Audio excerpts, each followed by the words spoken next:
नमस्कार। चलिए आज समय में थोड़ा पीछे चलते हैं और भारत के पहले विशाल और संगठित साम्राज्य यानी मौर्य साम्राज्य की कहानी को समझते हैं।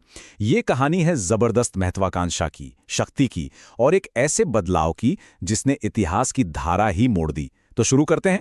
तो देखिए, मौर्य वंश से पहले भारत का नक्शा कैसा था। कई छोटे छोटे राज्यों में बटा हुआ, लेकिन फिर चौथी शताब्दी ईसा पूर्व में इस राजवंश ने आकर सब कुछ बदल दिया।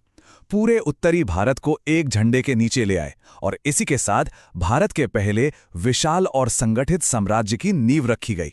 देखिए, हर महान साम्राज्य की कहानी एक महान संस्थापक से ही शुरू होती है और मौर्य साम्राज्य के लिए वो नाम था साहसी और दूरदर्शी, चंद्रगुप्त मौर्य। पर चंद्रगुप्त इस सफर में अकेले नहीं थे। उन्हें साथ मिला महान रणनीतिकार आचार्य चाणक्य का। चाणक्य ने ठान लिया था कि वो अत्याचारी नंद वंश को उखाड़ फेंकेंगे और उन्हें चंद्रगुप्त में वो चिंगारी दिखी जो इस काम को अंजाम दे सकती थी। सच कहूं तो ये एक ऐसा गठबंधन था जिसने इतिहास रच दिया। तो ये सब हुआ कैसे? कहानी शुरू होती है लगभग 322 ईसा पूर्व में, जब चंद्रगुप्त और चाणक्य ने मिलकर नंद वंश का अंत कर दिया। इसके बाद तो चंद्रगुप्त रुके ही नहीं।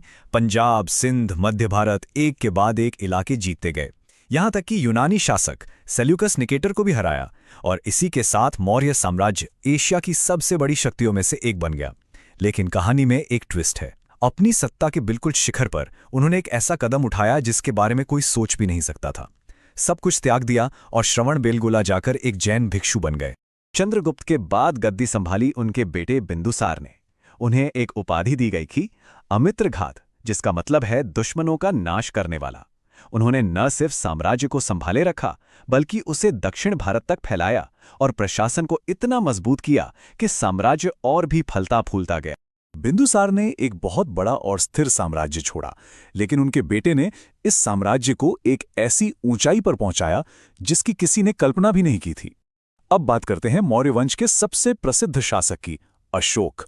और उनकी कहानी सिर्फ जीत की नहीं, बल्कि एक बहुत ही गहरे और नाटकीय बदलाव की।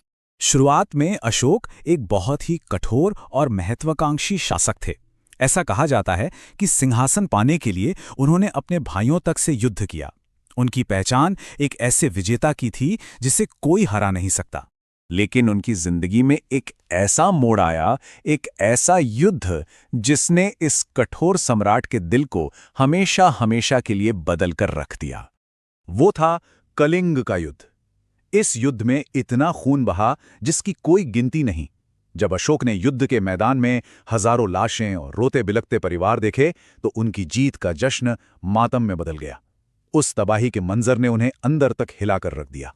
कलिंग के उस खून खराबे को देखकर अशोक ने हमेशा के लिए हिंसा का रास्ता छोड़ दिया। उन्होंने बौद्ध धर्म अपना लिया और अपनी बाकी जिंदगी धम्म के प्रचार में लगा दी। ये एक ऐसी नैतिक संहिता थी जो अहिंसा, सहनशीलता और हर जीव के प्रति सम्मान सिखाती थी।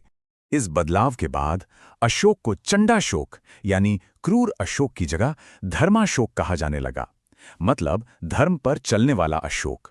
अब उन्होंने अपनी ताकत का इस्तेमाल जीत के लिए नहीं, बल्कि करुणा और नैतिकता फैलाने के लिए किया। धर्माशोक बनकर उन्होंने पूरे साम्राज्य में पत्थर के खंभों और चट्टानों पर इंसानियत के संदेश खुदवाए। उन्होंने बौद्ध धर्म को श्रीलंका और एशिया के दूसरे हिस्सों में फैलाने के लिए अपने बेटे महेंद्र और बेटी संघमित्रा को भी भेजा।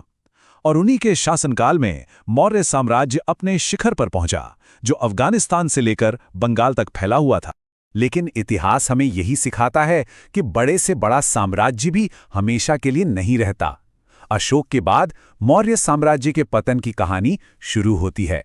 इसके कई वजह थीं। अशोक के बाद जो शासक आए वो उतने शक्तिशाली नहीं थे। अब इतने विशाल साम्राज्य को एक साथ जोड़े रखना बहुत मुश्किल हो रहा था। धीरे धीरे दूर के प्रांत आजाद होने लगे और जो केंद्रीय प्रशासन था वो भी कमजोर पड़ गया। और फिर लगभग 185 ईसा पूर्व में इस महान वंश का अंत हो गया। अंतिम मौर्य शासक बृहद्रथ की हत्या उन्हीं के सेनापति पुष्यमित्र शुंग ने कर दी और इसी के साथ एक नए वंश शुंग वंश की शुरुआत हुई। तो मौर्य साम्राज्य की कहानी हमें एक बहुत ही दिलचस्प सवाल पर लाकर छोड़ देती है। सोचिए जरा, किसी साम्राज्य को महान क्या बनाता है? उसकी सैन्य शक्ति और उसका विस्तार जैसा चंद्रगुप्त के समय में था, या फिर उसके नैतिक आदर्श और इंसानियत का संदेश जैसा अशोक ने दिखाया? मौर्यों की विरासत हमें आज भी ये सोचने पर मजबूर करती है कि महानता का असली मतलब क्या है।